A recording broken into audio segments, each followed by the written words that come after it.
Snow White.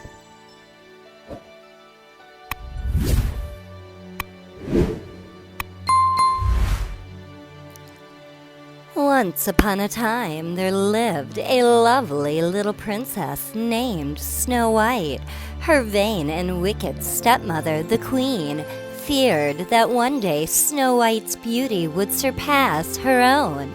So she dressed the little princess in rags and forced her to work as a servant in the castle. Each day, the queen consulted her magic mirror. Magic mirror on the wall, who is the fairest one of all? As long as the mirror responded in the queen's favor, Snow White was safe. One day, as Snow White was drawing water from a well, she made a wish.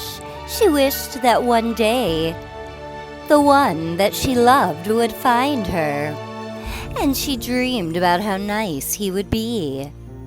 As she gazed into the wishing well, she saw another face reflected in the water. It belonged to a handsome prince. "Hello, did I frighten you? Please don't run away." But the startled princess had fled to her balcony where she could watch him from afar. At that moment, the queen was spying on Snow White and the prince. When she saw them together, she flew into a jealous rage and rushed to her magic mirror, demanding an answer. "Famed is thy beauty, Majesty, but hold, a lovely maid I see. Rags cannot hide her gentle grace. She is more fair than thee. Alas for her, reveal her name. Lips red as rose, hair black as ebony, skin white as snow. Snow White?"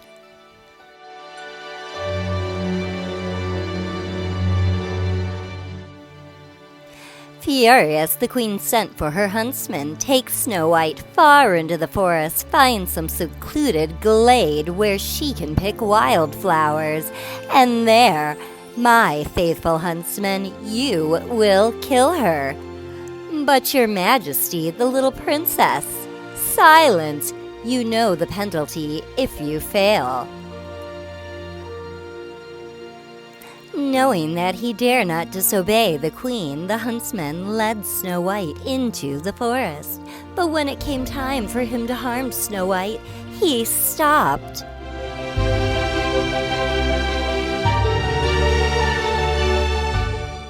And fell to his knees. "I can't do it. Forgive me, your highness."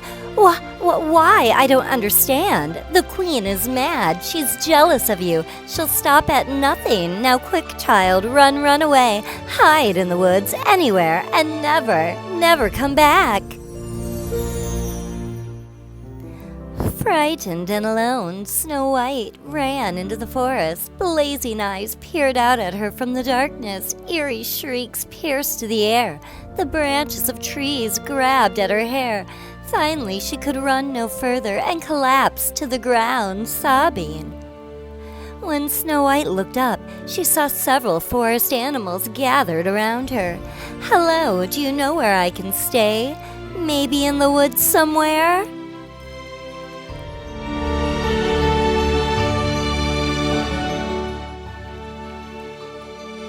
Snow White followed the animals to a charming little cottage in the woods. She knocked on the door, but no one answered. So she went inside. Oh, it's adorable! Just like a dollhouse. What a cute little chair. Why, there's 7 little chairs. There must be 7 little children. And by the looks of this little table, 7 untidy little children. I know, I'll clean the house and surprise them. Then maybe they'll let me stay. With the help of her animal friends, Snow White cleaned the cottage in no time. Then she decided to check upstairs. What adorable little beds. And look, they have names carved on them. Doc, Happy, Sneezy, Dopey. What funny names for children. And there's Grumpy, Bashful, and Sleepy. I'm a little sleepy myself, Snow White said as she laid down across 3 of the tiny beds and fell asleep. Just then, the owners of the cottage came marching home. They weren't children at all, but 7 dwarves who worked all day in their diamond mine. As they came into the clearing, the one named Doc made everyone halt. He peered through his glasses. Look at our house. The light's lit. The light's lit. Doors open. Chimneys smoking. Something's in there. The dwarfs peeked inside the cottage. Doc gasped. Why, the whole place is clean. Grumpy, true to his name, crossed his arms and glared. Mark my words, there's trouble a-brewin'. I feel it comin' and felt it all day long.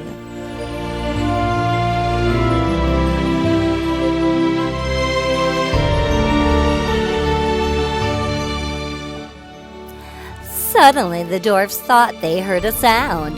Doc looked toward the stairs. It's up in the bedroom. Curiously, the 7 little men went to investigate. Doc slowly opened the door and peered in. Why, it's a girl! As the dwarfs approached the sleeping princess, she began to stir. She's waking up! Hide! Doc dashed behind the bed, and the other dwarfs ran after him. Snow White yawned and stretched. Then she noticed 7 pairs of eyes looking at her over the end of the bed. She sat up smiling. How do you do? How do you do what? Grumpy folded his arms, scowling. Snow White laughed. Let me guess, you must be Grumpy. I know who I am. Who are you? Oh, how silly of me. I'm Snow White. The princess? Doc looked very impressed, but Grumpy frowned. Tell her to go back to where she belongs. Snow White pleaded with her hosts. Please don't send me away. If you do, the queen will kill me. Grumpy shook his head. The queen's an old witch. If she finds you here, she'll swoop down and wreak her vengeance on all of us. Oh, she'll never find me here. And if you let me stay, I'll keep house for you. I'll wash for you and sew for you and sweep and cook. Cook? Doc rubbed his tummy. Hooray, she stays.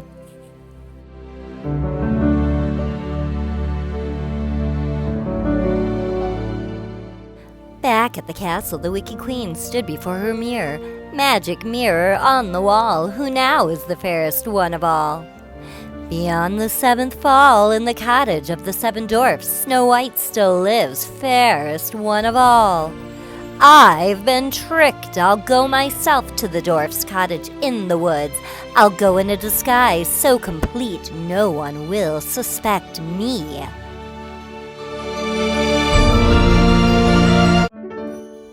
The queen concocted a magic potion, then transformed herself into an ugly old peddler woman, and now a special sort of death for one so fair.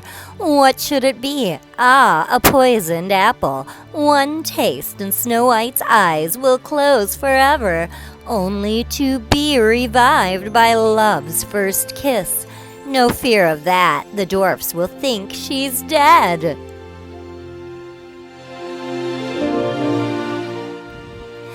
Back at the cottage, Snow White was saying goodbye to the dwarfs as they set off for work. As she kissed each one of them on the head, Doc stood closely by. Now don't forget, my dear, the old queen's a sly one, full of witchcraft, so beware. Then Grumpy frowned. Now I'm warning ya, don't let nobody or nothing in the house. Snow White smiled at him. Why, Grumpy, you do care. Shortly after the dwarfs left, the old peddler woman appeared at the cottage. All alone, my pet?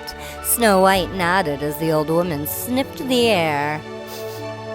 Making pies? Yes, gooseberry pies. Ah, it's apple pies that make the menfolk's mouth water. Pies made with apples like these. She lifted a shiny red apple from her basket. Like to try one, dearie? Go ahead, go on, have a bite.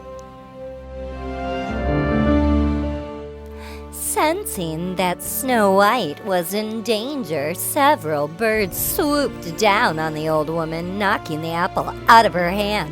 Snow White tried to shoo the bird away. "Stop it! Go away! Shame on you, frightening the poor old lady. Oh, my heart! Oh, my heart! My poor heart! Take me into the house and let me rest. A drink of water, please." Unable to make Snow White understand, the birds and animals raced to alert the dwarfs. At the mine, they pulled and tugged at the confused little men. Grumpy growled, "What, alas, these crazy critters, they ain't actin' this way for nothin'." Doc thought about it. Maybe it's the Queen. Grumpy galloped off on the back of a deer. "Snow White's in danger. We've got to save her."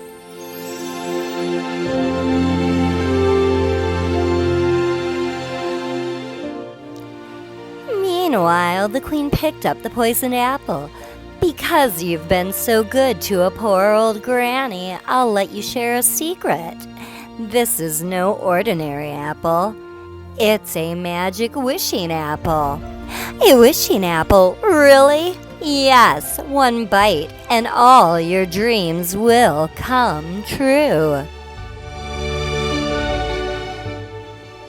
The old woman grinned at the princess. "Perhaps there's someone you love." Snow White remembered her prince. "Well, there is someone." "I thought so. Old Granny knows a young girl's heart. Now make a wish and take a bite." Snow White did so. "Oh, I feel strange." A moment later, she fell to the ground.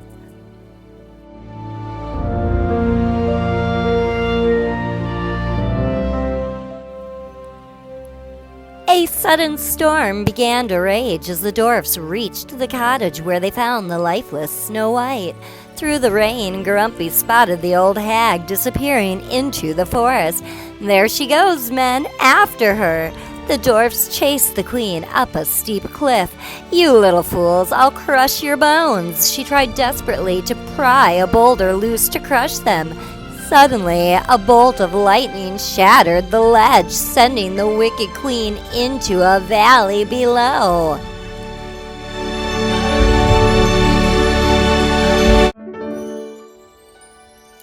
Though the evil queen was gone forever, the princess was still locked in her spell. So beautiful was she, even in death.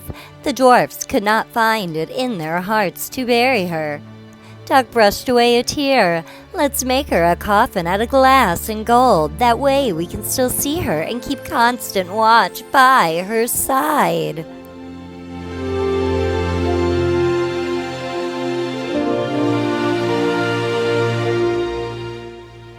The prince had heard of the beautiful maiden who slept in the glass coffin. He rode to the cottage of the 7 dwarfs, and they took him to Snow White.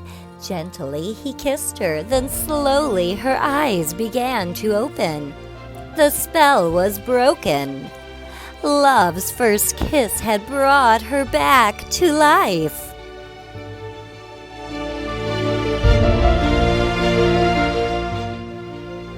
Snow White's wish finally came true. She bid the 7 dwarfs goodbye as the handsome prince swept her up into his arms.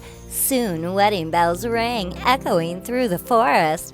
From then on, Snow White and her prince, Charming, lived in their castle in the clouds, happily ever after.